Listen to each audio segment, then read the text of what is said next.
which at that particular time when the Germans had been chased across North Africa, and a lot of its troops were left at a little island called Pantelleria. And this is the place where the Tuskegee Airmen got their first experience in the combat. After transit training outside of Casablanca, we moved across North Africa into Tunisia.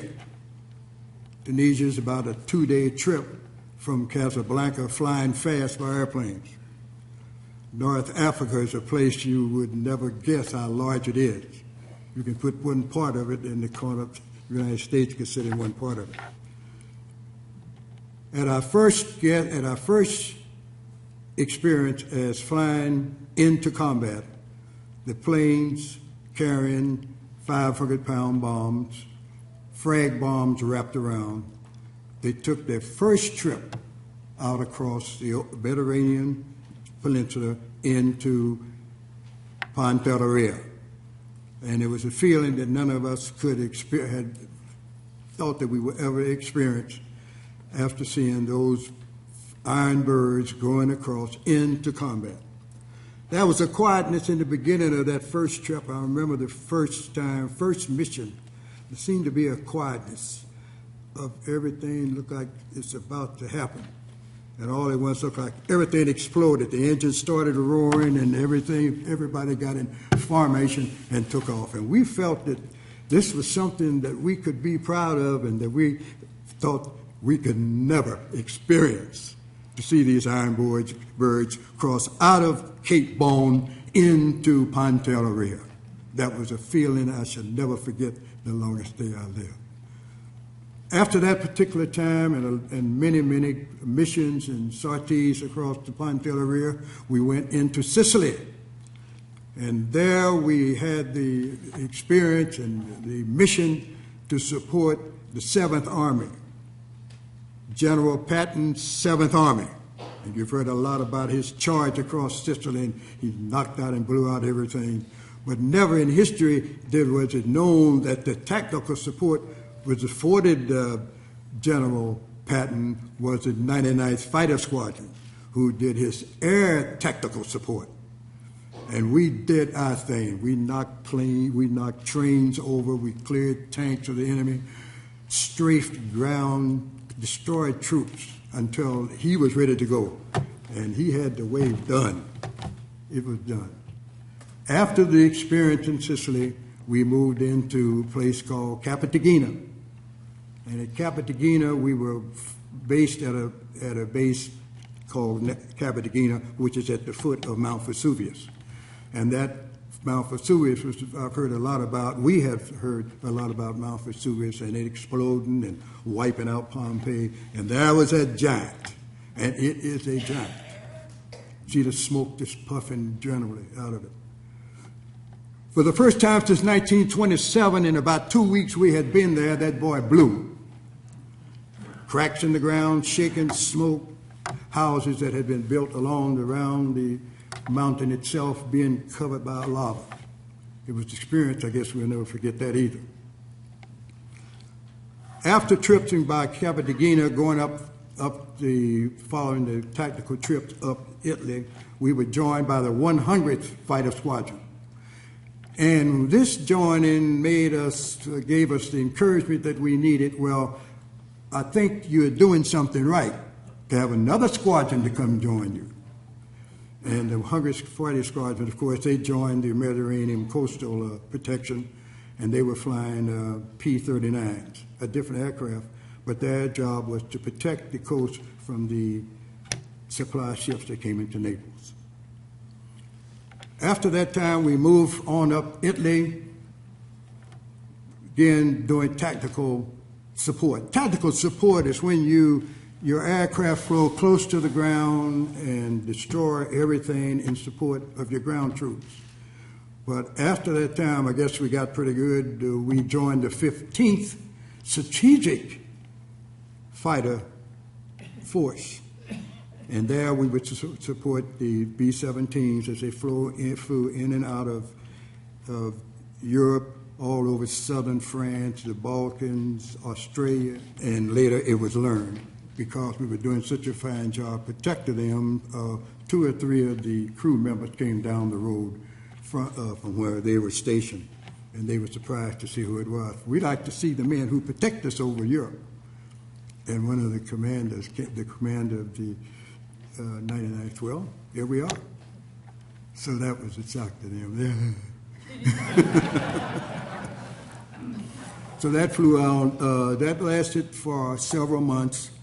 We were called the Black Birdmen by the Germans because we gave them a fit against their Luftwaffe.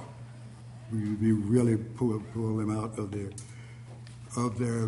what we call that stringent domination that they felt they had. But these red tails showed up. They weren't that straight. At this particular point, that lasted for quite a few months. That worked for a few months, and to go into a lot of the detail, you saw a lot of the detail on the screen.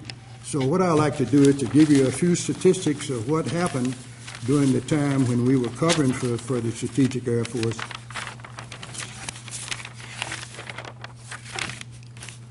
In total, the Tuskegee Airmen lost 66 pilots and were killed in action.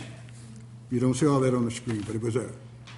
They flew 1,578 combat missions and destroyed or damaged 409 enemy aircraft, along with an imminent destroyer. Included were awards. They were awarded 3 Presidential Unit citations, 1 Legion of Merit, 1 Silver Star. And there was a little story behind that Silver Star. We were also not only doing strategic, we were doing some support for the underground for dictator Tito. We were helping support some of his ground troops by dropping bombs. 150 distinguished flying crosses, 744 air medals, and 8 Purple Hearts. After thinking back over 3 years overseas, I do realize this was a challenge to us all, and later became the best in the Army Air Corps under the command of Colonel B.O. Davis. As I look back, I wonder what we were trying to achieve. I believe the words mentioned in the 119th Psalm, chapter 3, and I quote, "Thy testimonies have I taken as a heritage forever, for they are the rejoicing of my heart." I feel the parable for this verse would mean that we inherit from others, help better not only our lives, but it's a legacy we leave which benefit others in the future.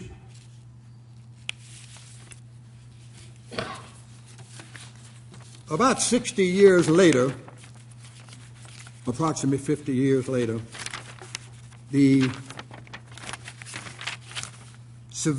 top civilian award was presented to the 332nd Fighter Group, and the description of that award is that embody the best quality in American heritage.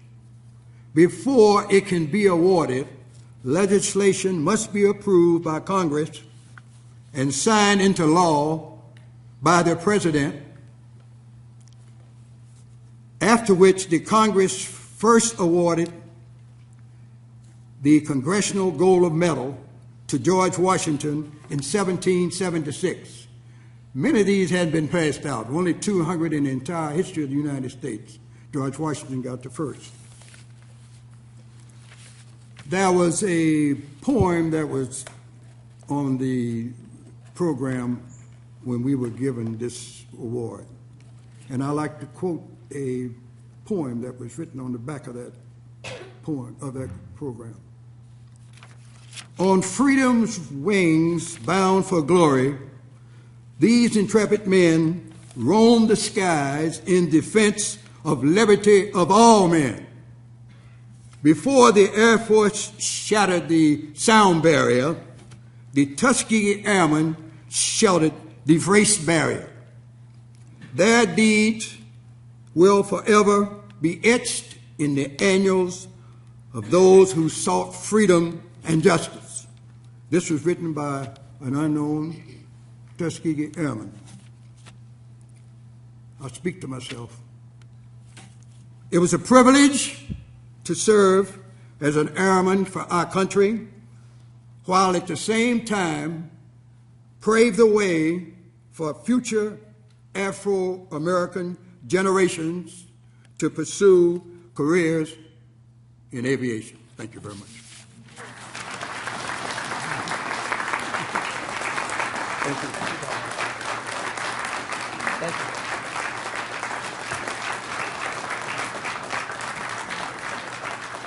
Thank you, Mr. Speaker. At this time, I'd like to recognize all veterans from all wars.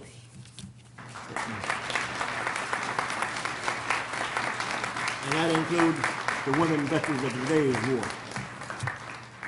It's because of men and women like you that we enjoy the liberties that we enjoy today. Each generation has stepped forward to preserve the liberties that we have, and I appreciate that. And I'm sure the rest of the Americans appreciate that. But we're about out of time, but I want to make one thing clear. The Tuskegee Airmen didn't just pop up out of the ground. They had a little help. We had a Colonel Parrish. He was the guy that was willing to take the blunt from just about everybody in the United States to train these young men. His military career suffered behind it. But he was the guy that got him off of the ground. He was the guy that trained Davis. And, you know, I don't know, this is not in the books, but to me, any good commander, when he trains people, he picks somebody that he thinks is going to be good at what they do. And it's, like I say, it's not, you know, it's not documented. But anyway, General Davis became the leader of the Tuskegee Airmen. And from that, they went on to fly, as you've seen in the film and by what Mr. Feaster said. But I want it to be known that Colonel Parrish was a white guy. And you always got to have help to get someplace. There was no black people in power to help the Tuskegee Airmen. But here was a man of another race that was willing to put his career on the line for these guys because he believed in them and their abilities. So I take my hat off to Colonel Parrish. And thank you, sir, for having us here. And we enjoyed this program. Thank you very much. Thank you, sir. Wow. The quotation by Winston Churchill was, "Never have so many owed so much to so few." And that's true of you guys. So thank you. At this time, we'll ask Brother Tim Strong to come forth, and he will talk about another great Afro-American who we'll see a photo of a little later that had done so much for this country. So at this time, Brother Tim Strong.